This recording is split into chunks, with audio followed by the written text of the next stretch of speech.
Gold and silver have caught a bounce today on September 6th, 2013, gold being up just over 1% at 1.54%, and silver just under 3% at 2.72%.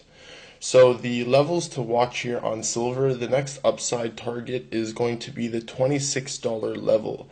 That is where the major resistance is. So if this rally continues, look at the $26 level as being a line of major resistance.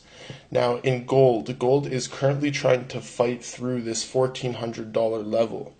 If gold can find support above 1400, the prices will then move up to the next resistance line around 1475. So those are the areas to watch for both gold and silver.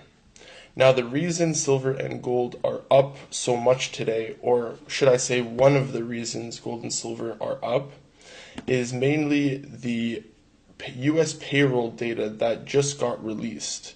So gold prices jumped on Friday after US non-farm payrolls data missed expectations, curbing expectations that the Federal Reserve will start paring back its $85 billion monthly bond buying program.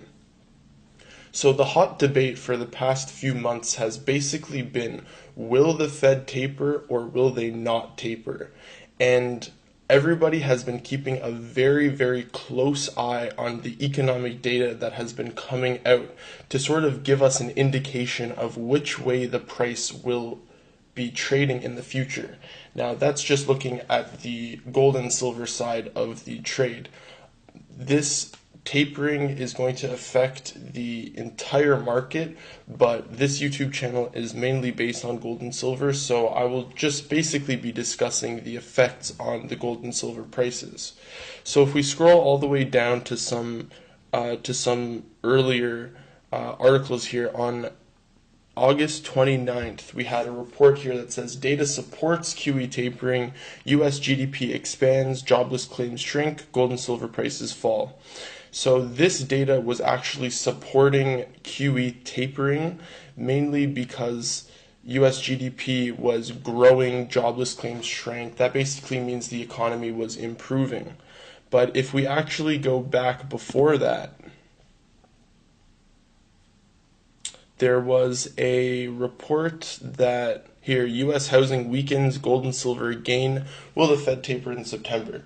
So the housing market looked like it was weakening.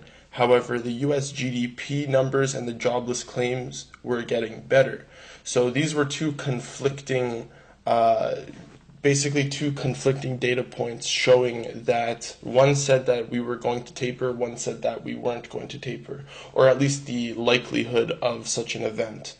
So now the recent data that has just come out is actually supporting the fact that we can't taper so soon, because the US payroll data did not meet expectations.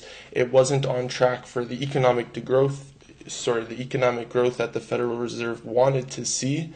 And I don't know, this is just one indication of what they could possibly do.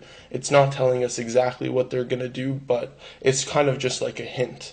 Now, we all know the Federal Reserve, the main thing that they hinted at, what they were looking at, is unemployment. So the unemployment numbers are going to be the biggest indication of whether or not we could be tapering this month. So we have some more information here on dailysilverupdate.com. Gold, silver, bonds, and US dollar report, technical and fundamental analysis. So this was released yesterday. Gold sank almost 2% to two-week lows on Thursday as upbeat U.S. economic data heightened expectations the U.S. Federal Reserve may soon rein in its massive stimulus program that has bolstered bullion prices. So this report has a lot of good information here. I started it off with some 2014 predictions, one of my videos, and the rest of the information here is all current information. So this is basically about what happened yesterday. We also have some technical analysis by Endless Mountain, sorry about that. And basically Endless Mountain here talks about